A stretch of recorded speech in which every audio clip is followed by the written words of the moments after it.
Welcome to Voices and Visionaries, the new podcast featuring the female forces in sports media. I'm your host, Kelly Burke, and joining me today is one of those female forces, Monica McNutt, who is literally everywhere right now in sports media.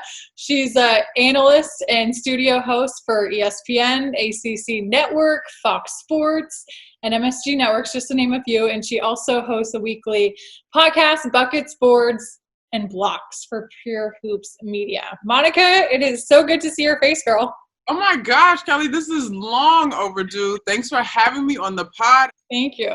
Your Twitter bio says on the grind. And I think that fits you so perfectly because you're involved in so many different things. So how do you juggle all your various roles? So it's funny, Kelly, and you can relate to this, both of us having played ball in college. It's very much still the same, especially for me during basketball season, which is the bulk of the work that I do over the course of a year. And although there are moments where I'm like, what time is my flight? What city am I in? Like, what's going on here? It's a season. And honestly, we really probably get going late November, we'll call it mid-December to March. I mean, you've got to make it happen in that window of time. And so I draw back onto being an athlete and how much I loved that. And then honestly, the droughts in the journey in terms of this is literally what I've prayed for and what I've grinded to get to. So I dare not complain. Like, there's too much work to be done. So when we're not in a pandemic, so to say, and it is the normal basketball season, November through April, what is your typical grind? What is your typical week looking like right now? So I was home usually for at the most 2 days, at least one for sure, but sometimes I would be turning right back around the next day. I would be in New York usually Tuesday, Wednesday. I had to be in Connecticut on Thursday, game on Friday, game on Sunday. Home, hopefully Sunday night, depending on what time the game goes. You know how that goes. Yeah. And then, unpack, repack, and hit it again. So that rhythm for me was usually NBA at the top of the week, college in the middle, college on the weekend, and then back to NBA. So basketball season, obviously, it came to an abrupt end this year because of COVID. So what are the big realizations that you have had in these last few months where you've had time to reflect on everything? I think taking things for granted has sort of been the thing that is a recurring theme, whether it is the opportunity to call a game, whether it's the opportunity to play in a game, even down to the things that we don't enjoy, right? Like, so often you hear, tomorrow's not promised. And I think that doesn't really resonate unless you've been closely affected by a sudden tragedy. And while for some folks in this country, actually, COVID has been an absolute tragedy. But thankfully, I'm happy to report that I am well and whole, and so is my circle. Things change on a dime. And you don't get the moments back. So whether it is to be fully present in that moment, making eye-to-eye contact with someone, or truly taking a moment to enjoy what you've accomplished in the arena that you're in, whether it's, putting that new idea out there because it was predicated on X, Y, and Z, and you no longer have X, Y, and Z anymore. Like, you've got to take advantage of every moment fully. Yeah. For me, I know it's made me appreciate what we get to do even more. Has that been the case for you too? Yeah. 100%, 100%. But I think this season for me in particular, I made it a point to be present. I would leave events pinching myself. I crew at ACC Network, literally my homegirls. Like, I can't believe so many nights. I can't believe I'm going to get a check for having so much fun. Like, this is going to be awesome. But I think it also has made me empathize a little bit more. Mm-hmm. While I have experienced layoffs and tried to navigate this industry, the feeling of uncertainty that has come with this window of time, it's something, it's different. It's very different. Yeah, I think because there's so much unknown. Even now, like, we don't have any idea when we're going back. We don't know what basketball season's going to look like. And then even in that, in returning, as I'm reading and doing my part to be educated, whether you agree with Kyrie and that we shouldn't return to sports because of the moment in terms of social justice, or whether you agree with Dr. Fauci, who says, I don't see the NFL returning unless they can figure out a way to do it in a bubble, wherever you stand on that, I mean, we're at a really interesting place, Kel. Like, in terms of the ethics, I, just as much as you, would love to be back to work. Don't get me wrong. Yeah.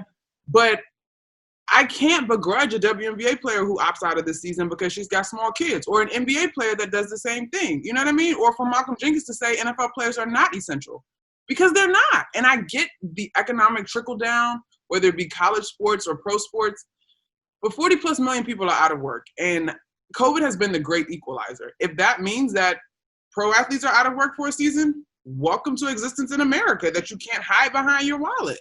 Yeah. Absolutely. Monica, you played basketball for Georgetown, and then you got your master's from Maryland. What did your early journey from post-basketball career into broadcasting look like? Oh, man. It looked like this naive, young, hungry, energetic kid that has a good shot in this business, but she thinks she's better than she is at this moment. Remember graduating, and at our final press conference, we lost to UConn by 6 in Philadelphia at the Sweet 16 in 2011. Literally saying at the end of the press conference, like, all right, well, I'm a senior now and I'm not going pro, but I'd like to get into media. So if any of you guys you want to help me out, like, I'd appreciate it. And Patrick Stevens and someone else, I can't remember who else, actually did give me their cards. And so we've sort of connected through the years. But I remember feeling like I should be anchoring sports in DC. Like, I grew up here, like I played sports here, like, let's go. Seasoning, polish, I didn't care about those things. I just thought I was supposed to be doing it. And so now, approaching 10 years in the game, I get it. And seasoning and polish, those are things that you can't fake. Either you have it or you don't. So I just keep thinking back to Malcolm Gladwell in terms of the 10,000 hours. And so the reps, like having gotten the reps now, I'm proud of who she was in 2011. Yeah. But we definitely have a little bit more wisdom now. Yeah. And sometimes that naivety, it can serve you well to a point early on. So. Mm-hmm. I think people that met me early on, and it's funny, I did a podcast with Mike Wise last week, and he was one of those people. And afterward, he shot me a note, and he's like, yo, like, it's crazy to see how much you've grown. He's like, I remember you laying all over the golf course at a Washington football event for NBC4 as an intern. He's like, and look at you now. And so the things I think that were good about that age for me, confidence. I think I was hungry and willing to work.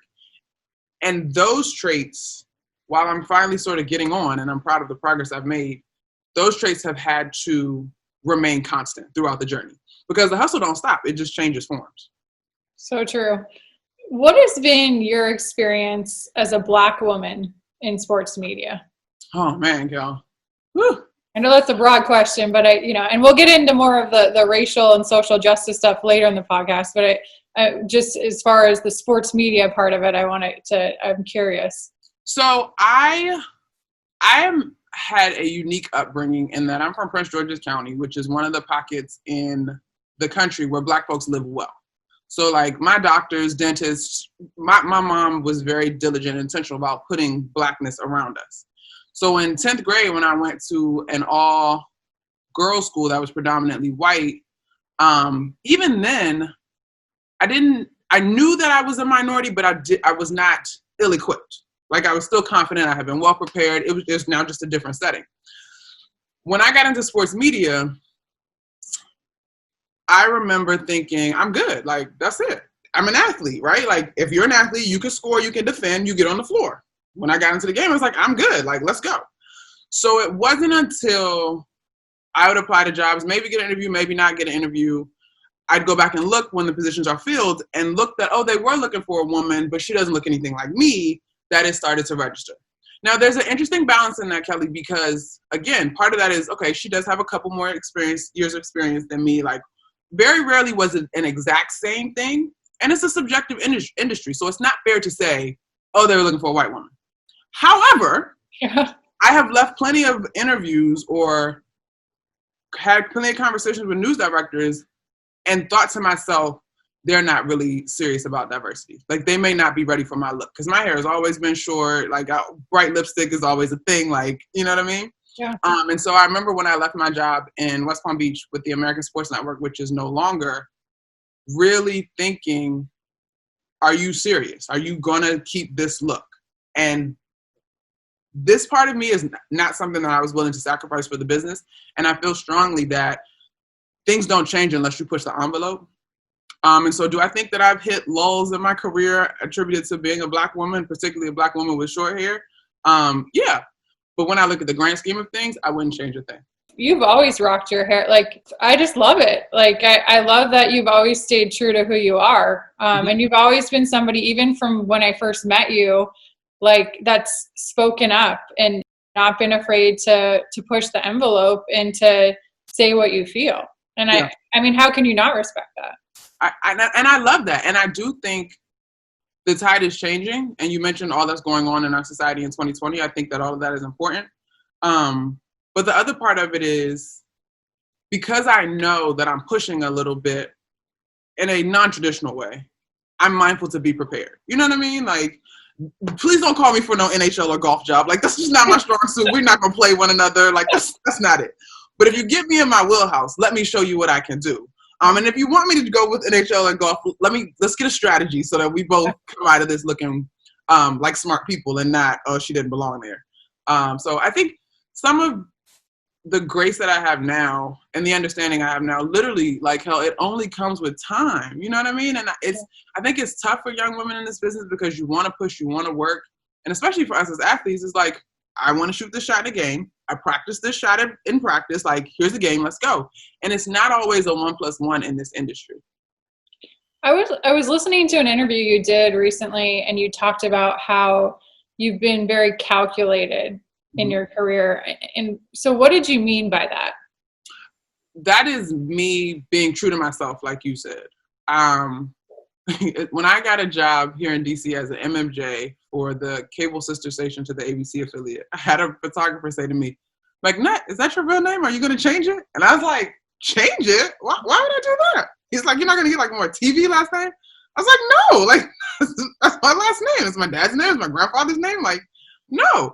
And so the hair thing for me is sort of in that same space. I felt like, especially for us as women, Kelly, while being a journalist is something that I'm very proud of and that I pour my heart and soul into, it is not the only facet of me. And so to do anything to my look that is not true to me on behalf of this job is a sacrifice that I'm just not willing to make.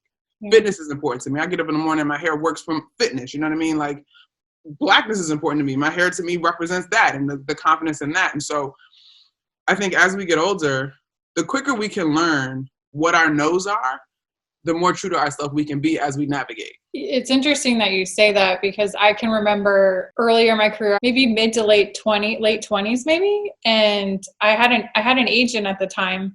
And I remember he said to me, Kelly, you need to get Botox in your forehead because you have expression lines. And I remember I was so offended. I'm like 28. Like, I don't have any wrinkles on my face. Like, what do you mean I need Botox? But you're right. It's such a subjective industry. It's totally subjective. It's totally subjective, Kelly. And like, it's subjective for women, period. And then like, there's another layer for being a Black woman. There's probably another layer for being an LGBTQ woman. Like, there's so many layers of it. But I think the beauty of where we are now, and even for myself included, I love being on TV. Like, it's great. But there is a part of me that's like, all right, how do I navigate my way to a talent office? How do I begin to plant seeds and grow in terms of being able to produce? Because behind the camera is really the people that yield the power. So if I'm in a position to hire diverse talent and empower diverse talent, that's where it matters. And right now, I feel strongly that my role is to be an example of that, because I love when other young women hit me up and are like, hey, like, I love your hair, I love your look, I love what you're doing, whatever. But I'm full picture, big picture, like, I get it. Like, the power is really behind the camera. When I think of you, I always think of two things. I always think of energetic. You just always bring enthusiasm, and then the hustle. Like, you're always on the grind, and you just have, like, even from when you're first starting off, you have this unique presence to you. I think so many times with young broadcasters, when you start in the industry, you're trying to copy other people and you're trying to emulate other people. So how did you go about really developing your unique style? I just think I knew my nose, Kelly. Like, so as an athlete, I was an English major.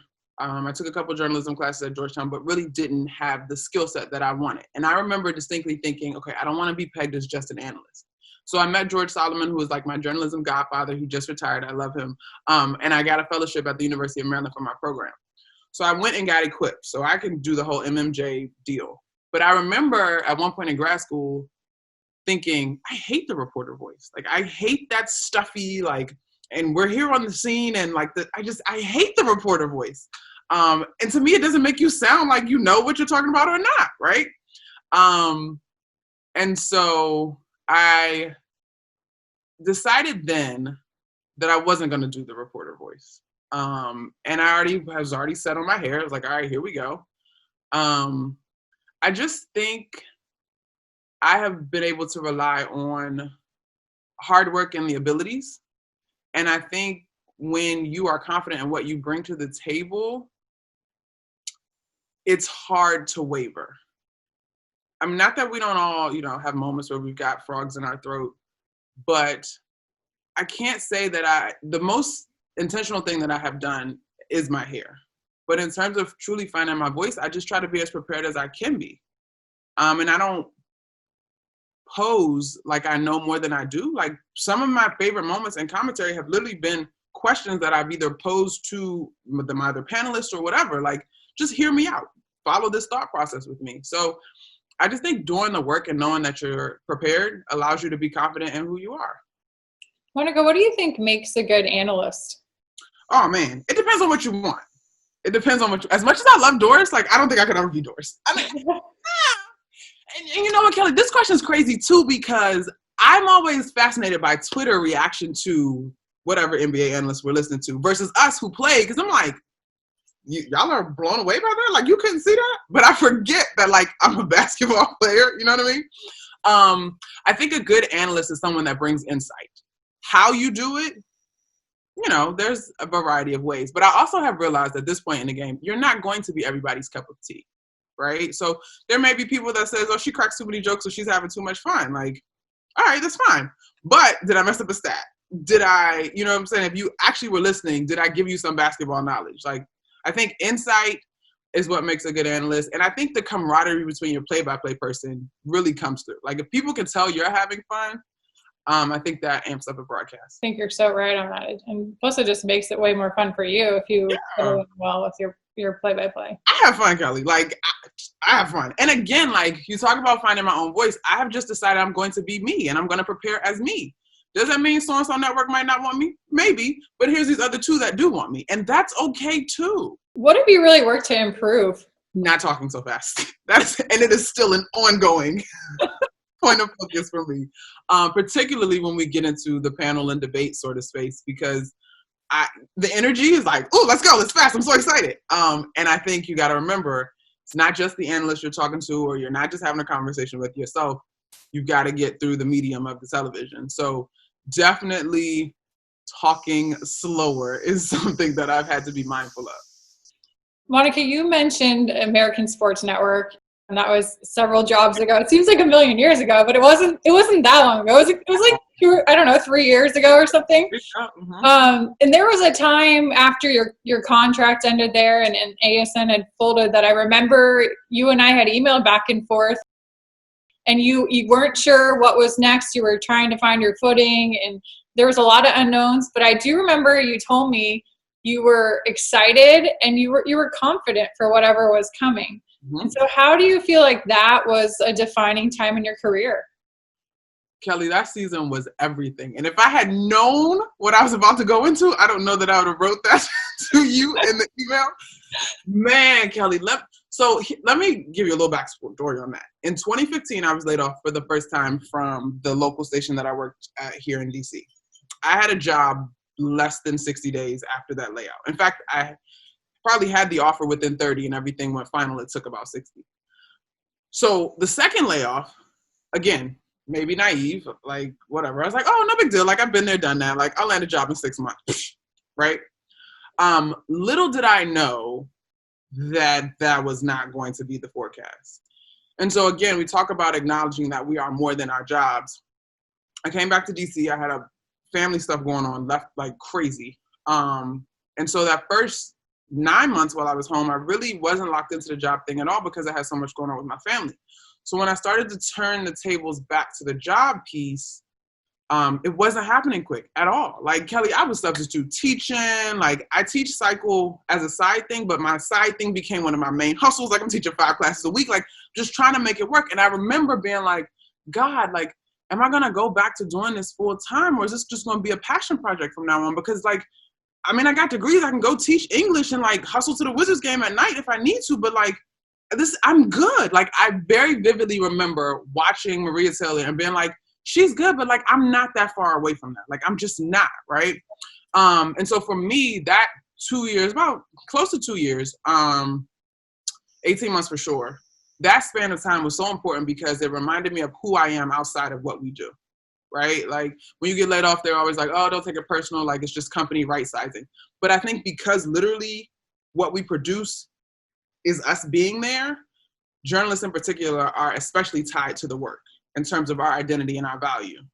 So, like, for me, I was like, I can't date right now. Like, I'm just trying to get my life together. I remember telling my friends, I'm not checking for no dude unless his name is Bob the Job. Like, that was my mantra. Like, I was so locked in. And so it was really, for me, my faith was huge in that season because it was about I don't want to say rebuilding, but it was a reminder of who I am and my value apart from what I do. Like, I had honestly, Kelly, gotten to a place where I was like, all right, well, if I go teach English and coach high school basketball and have a blog, like, my life is going to be okay. Like, I'm going to have a good life. There are people that love me, and I know guys got me. I didn't want that, but, like, I had literally relinquished control. So the other part of that was the pride. So in December of 2020? So December 2018, I remember tweeting out my reel and being sort of embarrassed because I'm like, people know me. Like, I'm supposed to have a job by now.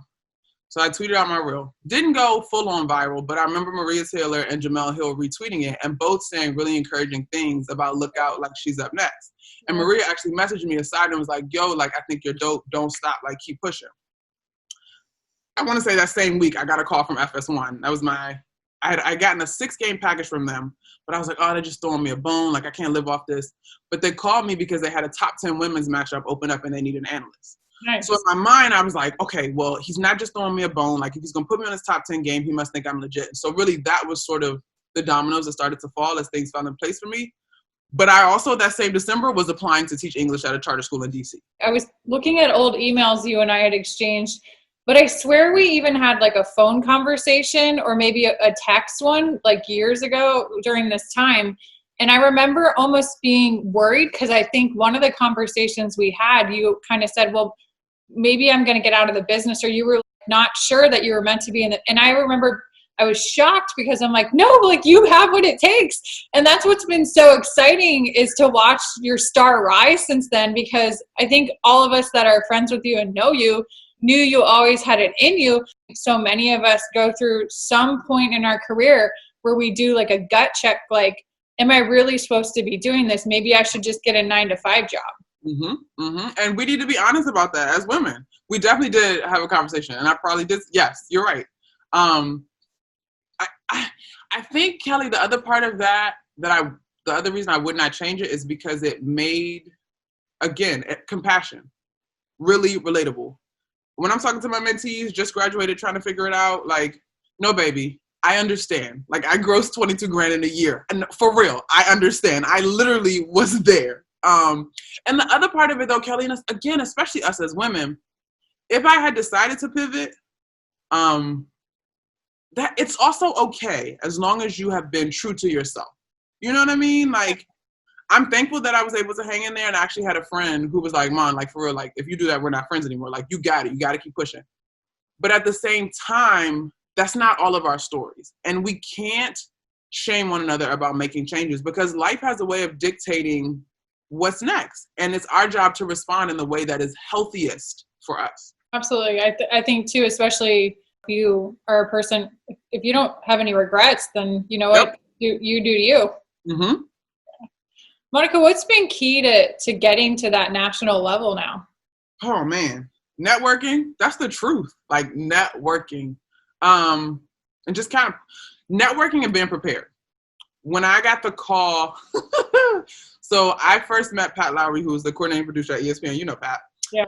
I met her over the phone. She called me March of 2020. She called me March 2019. And look, girl, like this was when things were starting to come back together, but not all the way together. Like I had literally sat down, just done my budget, paid all my bills. Bill collectors were calling because of a credit card that I just didn't have it at the time. So I'm looking at my phone, this number is calling me from Hartford. I literally, Kelly, will never forget it. I was sitting on my couch. I was like, God, I literally just paid all my bills. Like, who is this? Like, no other money. I just paid all my bills. Who is calling me? Hello?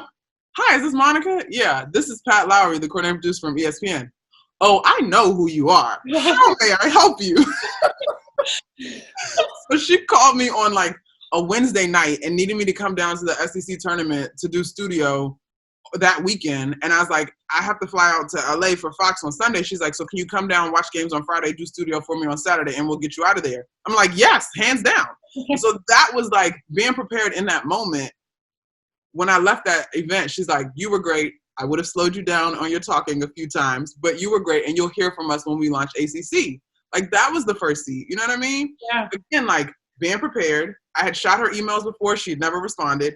I had networked feverishly with the ACC commissioner, Debbie. I can't remember Debbie's last name, but she wasn't a commissioner, but she was high up in the ranks of the ACC. I had given her my resume, link, email, connected. And for a long time, those seeds lay dormant, right? Until they didn't. And when they popped, Kelly, they popped. So, I mean, the same kind of thing happened with MSG. I did a project with Overtime. One of my friends is one of their main talents there, Chloe Pavlik. She's like, Mom, send me a resume. They're trying to do this project here. I think you'll be great for it. Producers agreed. We did that broadcast in conjunction with MSG Networks. I'm literally sending an email probably like 2 weeks later. Hey, MSG, like it was a pleasure working with you guys. Just want to stay in touch. Again, having learned to let go of that pride. If you have any projects, like I'm available and interested. 5 minutes later, your ears must have been itching. We were just talking about you. And so that's how I got on with the MSG 150 show. So much of this game has been networking and being prepared to take advantage of the moments when they come. That's really good advice. Do you have an agent?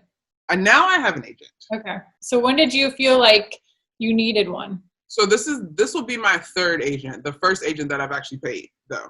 My first agent was more of like a mentor. I'd heard really good things about her. She was connected when ESPN was coming up. And she would give me feedback on my work, but there was never, look what you brought me. My second agent, he came highly recommended from a friend, but I was not mindful of my friend's goals. She's a local news anchor. So he wasn't connected to the spaces that I wanted to be connected to. This agent, I only signed with this person because my very first agent, who is now a dear friend, was like, okay, it's time. Like you're getting to that level. I mean, you're working in New York, you're doing national games, like it's time. And what I connected with her, when I connected with her, the thing I loved, going back to being an athlete, is she gave me constructive feedback off the break. Like that was our first conversation. I like that you did this. I would like you to work on this, blah, blah, blah. Like that was in our first conversation, unsolicited. So that really meant a lot to me. But I'm 30 now, and I've been in the industry in some capacity since 2011 when I graduated, and I just signed with the agent. And to be completely transparent, I trust her most moving forward. A lot of what was on the table this year, and I said to her, we're teammates in my mind. Yeah. This is the door I'm knocking on. This is the door I need you to come kick behind me. You know what I mean? So we work together. Yeah. I think some people think that when you get an agent, you just get to kick it. No. Yeah. We're very much working together. Like, these are the people that I hit up. Can you follow up on them? She's brought me stuff to reach out to people. Like, I'm in XYZ. I know that this person is XYZ. Can you get us a meeting? And so the gig she brought me the deal with Turner that I had this year, which was fantastic. But again, that started because, hey, I'm at this conference. I know that Tara August is here. Can you get her attention? Yes. Like, here's your meeting. Be there. We followed up after the meeting, and so on and so forth. So I would tell young people to get the reps first. Because I am now paying my agent, and I'm happy to pay her because she's protected me, but there's an alignment. An agent only wants to work with you if you can bring them some money too. I think it's important to note too, like some of that early, even national stuff you were getting, it's stuff that you got yourself. Mm-hmm. Mm-hmm. You got to hustle. Like I don't want, when I went through my drought, as I like to speak of it, I will say my growth period. I remember thinking that we need to do a better job of being completely honest about this business. Whether it's you and I having a conversation over our similar challenges as women in the industry, whether it's me telling you my challenges as a Black woman in this industry, whether it's navigating how to freelance, what are my rates, what's really good with an agent. Like, we need to do a better job of being honest with the people that are in our circle about what we're going through, because you can help one another. And I think there's so much power in transparency, not with people that don't sincerely have your interest, but with your circle, with people that think like you and are trying to move like you. Honestly, Kelly, from that drought, like, that was the season of my life that I also really grew to being able to root for other Black women and not think first, oh man, if she got it, they don't want me. Like, they already met their Black person. You know what I mean? Just to be able to go into it with gratitude for seeing another diverse face and understanding that if I continue to move with diligence and integrity, what's for me is going to be for me. You have a new series coming out that I'm super excited about. It's with GoodSport. It's called Onyx, Celebrating Black Women in Sports, and it's going to launch in mid-July. What can you share about that project? I'm so excited about Onyx. Like, here's the deal. So Paul Brimmer, the founder of GoodSport.me, is a Hoya. So we actually met on some alumni event. I don't even know how I met Paul, but we stayed in touch over the years. Like, he obviously knew me from local TV till now. And he's like, Monica, I got this idea I want to run by you. So he mentioned it, and I was like, I love it. Like, Onyx is going to celebrate Black women in sports, whether it's the media side, behind the scenes, digital, team side, all of it. I'm just so excited to tell those stories. We've got a great list of guests. I'm really excited to touch in with some folks that people already know, but also introduce people to some folks behind the scenes that are not as well known, because again, representation is so important. If women knew the Washington football team's digital account was run by a Black woman, like, that's another job for you. You know what I mean? Everything is not in front of the camera with the mic. Or if they knew that the producer of NBA Countdown, the studio show, is a Black woman, like, that's another avenue for you. So I'm so excited. I do want to talk about everything going on in our country, and there's a whole lot to unpack there. George Floyd, obviously, he was not the first Black man to die at the hands of the police. But why does this time and the outrage and the public reaction, why does it feel different this time?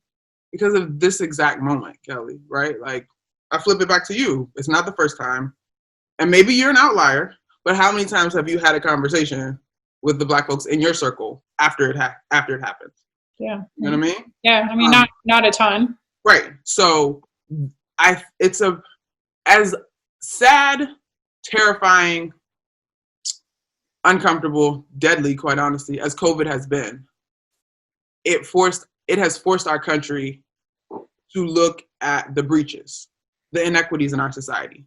Whether we're talking about healthcare, whether we're talking about revenue, income disparities, COVID has forced us to stop and take a look.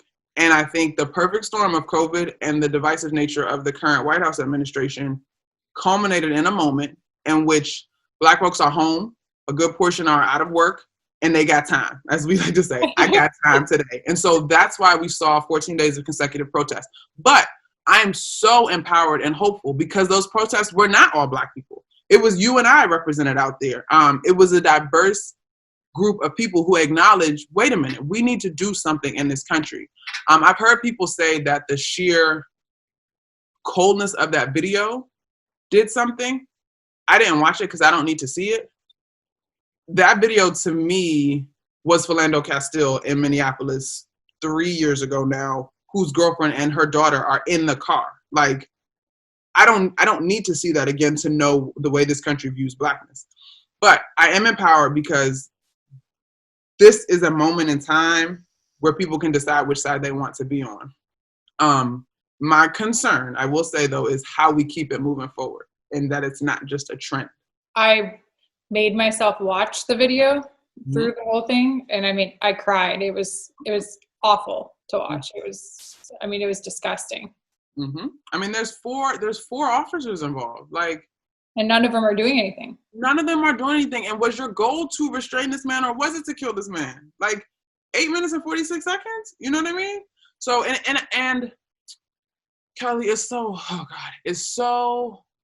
I do feel that it's important that I let people know I would never be anything other than a Black woman. Because I could imagine someone looking in as these things have been brought to the forefront and really been like, wow, like, it's rough to be Black. It's true. But I wouldn't change who I am and being a Black woman for the world.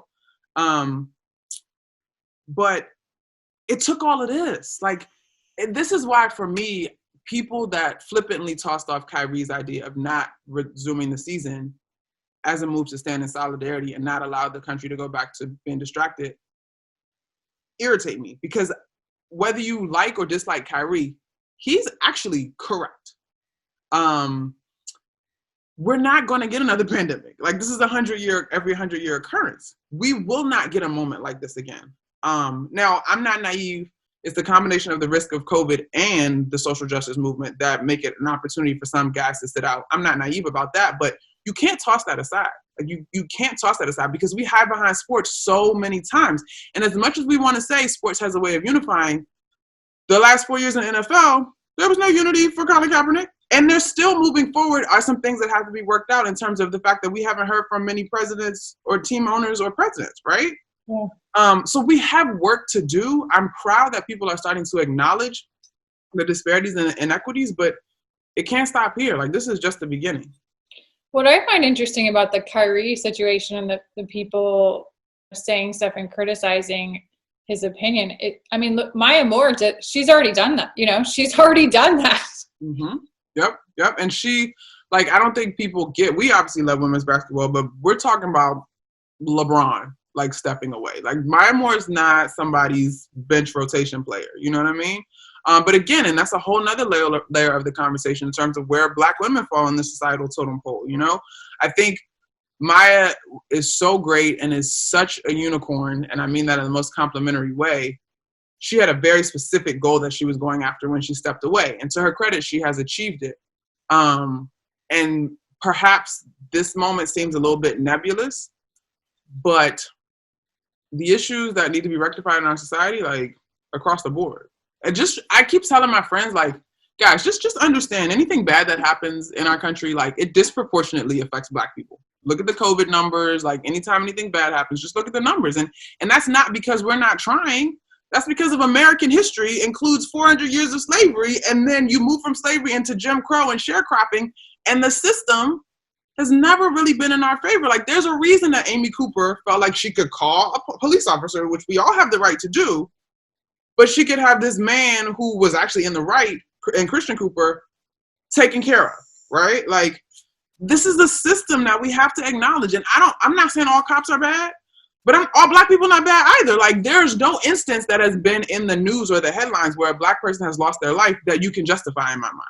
Zero. Not when we can get on the internet and find viral videos of white dudes, like, high on whatever, full on fighting the cops, and they managed to live. That's not it.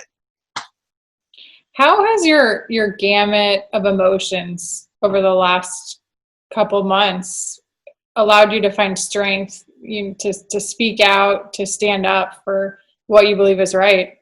Wow, Kelly. I don't know that I've always had it under control. I'll be honest. I'm fortunate enough that the people in my circle understand, but I was doing a podcast and sort of lost it. Not in a mean and aggressive way, but as much as I appreciate my producer, even the way that he was discussing diversity was from an entitled white man's perspective, right? Like, he could say, oh, pat myself on the back. I love when there's a room full of people that don't look like me. When I say that, literally my lifeblood and the vitality of my career and my opportunities is contingent on someone being willing to have a diverse room. You know what I mean? Like, and so I shared that with him, and we've talked since, and he's a dear friend and I love him. And he's like, Monica, I want you to know that I heard you. And Kelly, girl, when I got emotional, like, I was like, Bruce, I'm sorry. Like, I love you. You know I love you, Bruce. I didn't mean to go there. But there's just these moments of boiling over. I think the first time we did an MSG show as these things were unfolding, it was sort of cloaked in, what can we learn from sports? And Kelly, I swear to you, it's 4 of us on the show. I was going to be the third person to talk. My leg was shaking, because I didn't know what I was about to say. Like, in my mind, I'm like, yo, this is bullshit. Like, thank you, God. Sorry for cussing. He, like, literally, it was like, God, because the comment that came from me was, sports gets heated too. And I don't know about y'all, but when I've been on the best teams, the locker rooms get heated. There are arguments, there are fights, but those are the moments that you can grow from. Because I was doing my best to keep it as sanitized for that space as I could. But I was like, all right, I truly believe that. Like, I believe that this is a moment where we're having a fight in our locker room, and we can grow from it. But it's crazy. Like, even today we had the conversation about Malcolm Jenkins versus Tom Brady. Tom Brady throwing out the FDR quote in that we only need to fear fear versus Malcolm Jenkins saying, which I agree, whether people want to hear it or not, the NFL is not non-essential. To me, the post from Tom Brady, again, entitled. Like, I understand that you are competitive and we argue that you're the GOAT in the NFL, but you also are a white man who is not in touch with this. If you look at the numbers on COVID, a black person is 5 more times likely to have the disease. So what does that mean? That means that Malcolm Jenkins and I don't know the percentage exactly, but let's just go with 70 to 80% of the NFL that are black are more likely to have an auntie, cousin, grandma, friend of a friend, their high school coach who has been affected by this disease. So it doesn't touch you in the same way. So you can say the only thing I have to fear is fear. Nah, dog, like, look at these numbers. So, and again, it's happening now. Like, there are moments that I feel myself getting warm, my heart beating fast. And so on one hand, I'm proud of being able to navigate that space, and largely the feedback has been good. But I'm also thankful that I'm at home, right, and can go and debrief. Because if I was in a studio somewhere, Kelly, like, there would probably be moments I'd be like, yo, let me get the green room and get by myself. Like, just let me get the green room. Because I appreciate people talking about it from an educated place or a place of compassion. But you've never been a black woman. I've never been a black man. You know what I mean? And so don't come at me on how or why or should. And again, even me as a black woman, the black experience is not monolithic. But I'm far more likely to understand the pain than anybody that doesn't look like us. You just don't get it. I'm sorry. Yeah. I'm reading the book White Fragility. Oh, right, she's now. Great. It's really good so far. It's really interesting. But I'm curious, why do you think so many white people have such a hard time talking about and understanding white privilege and Black Lives Matter? Why would you, Kelly? You know what I mean? Like, so the conversation has often turned to how to be an ally. And I'm happy to discuss that. But I think of the gamut of emotion goes from angry to compassion, back to angry, and up and down. Overall, I'm compassionate and I'm willing to have these conversations. There's a whole sect of black folks that's like, no, don't talk to me, just go get a book and Google, right? I don't think that's the whole story. But I do, for myself personally, I think of the LGBTQ community. Mm-hmm. I don't identify in any of that. And so some of the issues that they are well-versed in, I'm not in, because that's not my life. And so the same for white people to a degree, right? Like, the American way is to think, I've worked hard, I earned all the good things that come to me. It's not to think my skin has been an aid in my success. I know that my skin is a detriment, but I also am in a unique position as a black person, because like I said, I grew up fully empowered as a black person. When I move into spaces, I move with the confidence and an attitude about being black, a good attitude, as opposed to, oh, I need to shrink away and know this moment. But in the same breath, like, I'm very well versed in code switching as well. You know what I mean? Like, I know there's some spaces that can't be full on black power. Like, I got to be professional. So I think the American experience is not to put ourselves in other people's shoes. It's to work hard, pick ourselves up by our bootstraps, and celebrate what we have accomplished with our stick-to-itiveness, because we're proud to be Americans. And so the compassion is missing. Quite honestly, the history is missing. Black History Month, if it is still celebrated in whatever area people live in, is 28 days. Black history is not Black history. Black history is American history. And it's so funny because, like, I had the opportunity to go to the 9/11 museum with the Big East 2 years ago. And I remember walking out of that museum feeling really heavy, right? Go to the African American Museum here in DC, the Smithsonian, didn't feel heavy enough, because that version of history has been glamorized, sanitized, toned down, right? There's a museum, if you're ever in this area, in Baltimore called the Blacks and Wax. I hope it's still open. That museum, walk out of that joint feeling heavy, because you understand just how brutal slavery is. Like, you walk out of that museum understanding why people are upset that there was a garage pulley, a noose, in Bubba Wallace's garage, right? Yeah. And so when we tell history, you can't tell a watered down version. You have to tell the version that includes ripping people from their homeland, enslaving them, torturing them, governing them by fear. And then when this thing is over, as all these corporate companies are now celebrating Juneteenth, that is only the scratching of the tip of the iceberg of the work in terms of equality. So it's not American to be compassionate. So I understand why white folks are where they are. What do you think it means to be a real ally? So I want people to know that being an ally costs. Okay, so Bubba Wallace, the news thing, right? The thing that has struck me, in my mind, is a lose-lose for NASCAR. Because whether it was a garage bully that's been there for 9 months, or it was just put in there to antagonize Bubba Wallace, it's a lose-lose.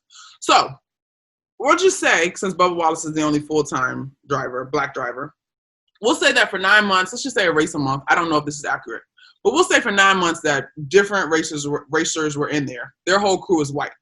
Nobody looked at this garage pulley and thought, this doesn't look like every other garage pulley. This one looks like a noose, right? So an ally says, hey, somebody should know about this garage pulley because it looks a lot like a noose. Like, I don't know if people were trying to go there, but we don't even want that to be a part of the narrative when it comes to NASCAR. Somebody should do something about this. Then we don't have Bubba Wallace if this is truly a garage bully. You know what I mean? So an ally is going to have to be someone that's willing to insert themselves. There are still spaces that I don't go, Kelly, that you go. And I'm not saying because they are segregated, but that's just the nature of our lives, right? Like, you're far more likely to end up in a space full of white people in the course of a week than I am outside of, like, maybe work. You know what I mean?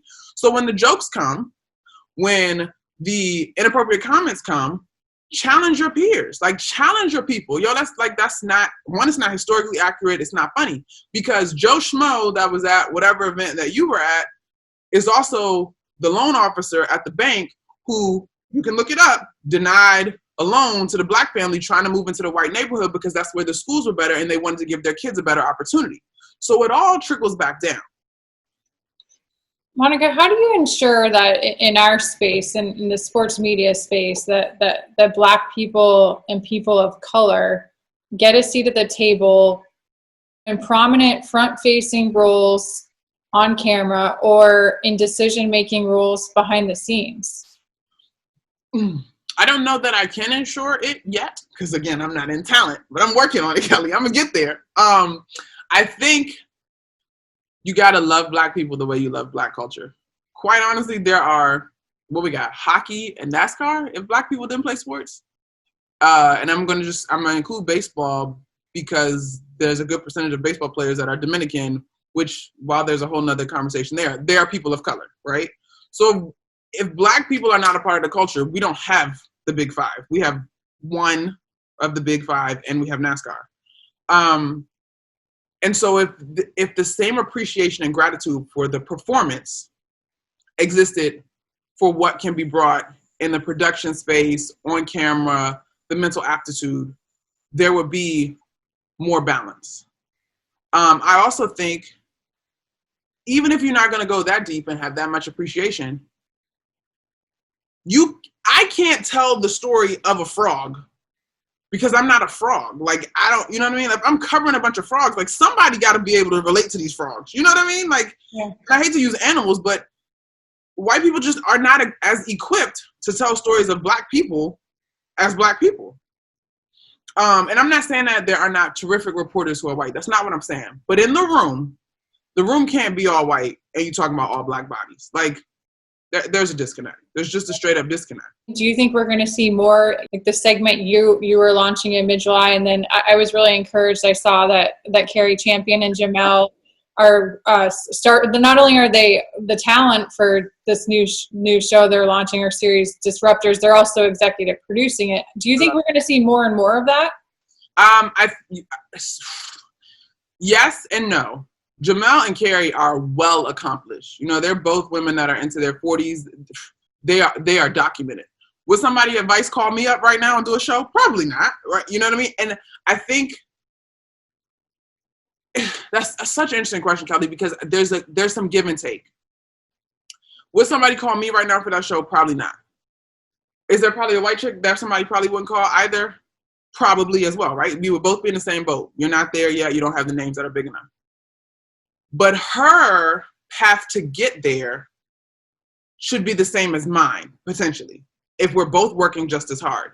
Not that she was able to get under the wing of XYZ executive producer or talent director because white blonde women are what we're used to seeing in sports and he saw her potential. It's got to be, hey, I see your potential too. You're both working as hard. Let me lend you the same opportunities. Like that to me is the equity that we would need. I think I like to believe that people are beginning to hear, the people that are in the positions of empowering and selecting talent and producers. I'd like to think that they're sincerely beginning to hear, but it takes a long time to see change. Like Jamel and Carrie, again, I use that phrase unicorn, like Maria Taylor goes in that bucket with them as well. They're unicorns in terms of their platform and how strong they are in their voices. And then I love Maria, and I thought she bodied First Take when she did it the other day, but yeah, she did. She recently, I think, has grown into being comfortable enough to speak on these issues for a board, and she's doing an incredible job. But again, the Black experience is not monolithic. Not everybody is as confident as they rise, but I think workplaces, bosses have to give people room to be who they are and celebrate who they are and see how that celebration can empower and frame the content that they're putting out. What gives you hope right now? These conversations, the diversity of the protests. Step one to identifying or changing any problem is identifying it, right? And I do think that it has been identified in a very bright, blatant, and obvious fashion. But again, like I said, the American way is not to be compassionate. And so while COVID, I think, has exposed a lot of things, who knows where we are in the timeline of COVID exactly. But it's going to get tight in this country. And the nature is to protect mine, right? We're not a society that has been necessarily gracious to one another. And so my concern is that as people go back to their first instinct, which is to protect what they have, the cause falls by the wayside. Because at the end of the day, I'm still white and I can move freely about this country, right?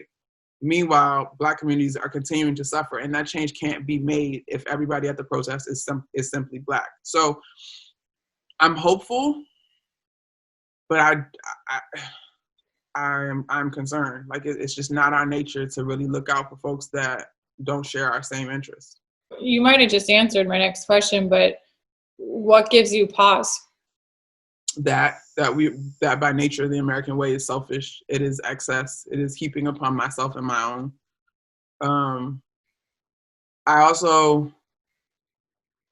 I shouldn't say that I'm fearful because I think this is going to happen, but I am concerned about news fatigue, right? Like, I love that you're reading White Fragility, but how many people across this country truly feel the way you feel, right? Like, I've had great conversations with you and other people in my circle who are similar to you, but my circle of white people stops at 10 max, you know what I mean, that I would consider a friend.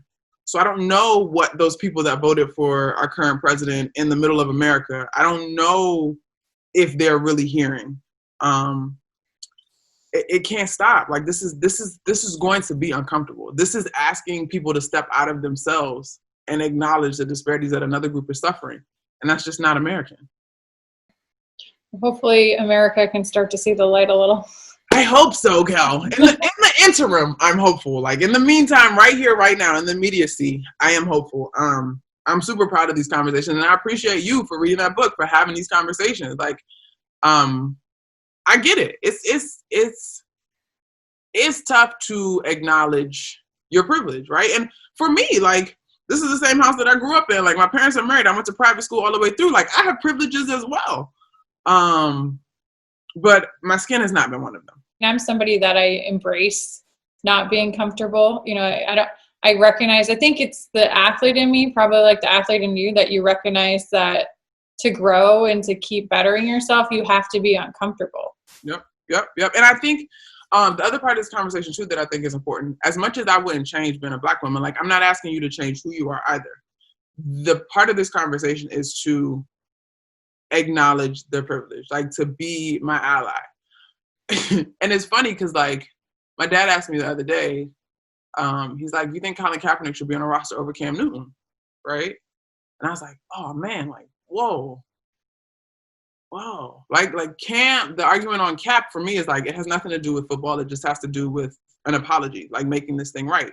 But Cam in the meantime is literally like, was just an MVP, 2 years ago? Like, is working on this craft. And so again, like, what is solidarity going to look like, right? Like, quite frankly, you and I are in the same industry. I don't expect you, I would love it if you do, I don't expect you to call your boss and be like, hey, like, there's not enough Black college football reporters. Hire my girl, I'm going to quit my job. Like, you'd be a saint if you did that. But the reality is, like, you need a job too. You know what I mean? Now, if you are unavailable, like, I hope that your roster of people that might be available would include Black women and that you would be mindful of that. But, like, we're all trying to make it. And so where it intersects in a way that's healthy and doesn't create resentment, like, there's a lot to be navigated and to be figured out. You were talking earlier in the conversation about you used to, if there was already a Black woman in a role you were seeking, you knew that you were kind of out. And it's interesting because I didn't look at it exactly like that, but I knew that when I applied for jobs, if they already had a female,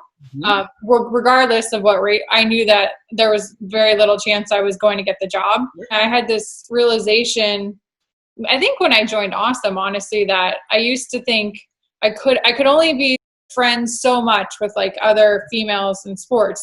It was a competitive thing, and I knew we were all going for the same jobs. And then it was when I realized that there's room for everybody at the table. And I think that's the point we have to get to in our industry, is that there is room for everybody, even if we have to make room. Yep. We got to build a bigger table, and that's okay too. You know what I mean? Like, that's so powerful. My mom says that. She's like, there's two types of people in this world. People that believe there is enough and people that don't. I believe that there is enough. But the part of this conversation that's tricky is like, I believe that there is enough, but I've had to work a little bit harder probably to get to the enough. You know what I mean? Yeah, absolutely. But this is that conversation, like just acknowledging that society, the system at every level across every industry is not designed with sincere and a depth of diversity in mind. This was so much fun. Thank you so much for chatting with me. I'm so honored to have you. I'm just so thrilled at like everything you're doing and how much your star has risen. Gosh, Kelly, I remember when we met. Where Denver? Denver, the Awesome convention in Denver. I was like there my first time. I was like, I don't know where my name tag is. Like, I don't know where. And you were so friendly and so warm and so welcoming. And like, I'm glad that we've been able to stay in touch through the years. I appreciate the work that you do, friend. I'm excited for this podcast. I'm appreciative of this conversation. I'm excited. I see you as a good one, like as an ally. We're going to move this thing forward. Yeah, no, I look forward to in the future when we can work side by side on a show or a game. I think that would be so much fun. So fun, for sure. All right, well, thank you so much, and let's talk soon. Sounds good. Thanks, Kelly. Okay.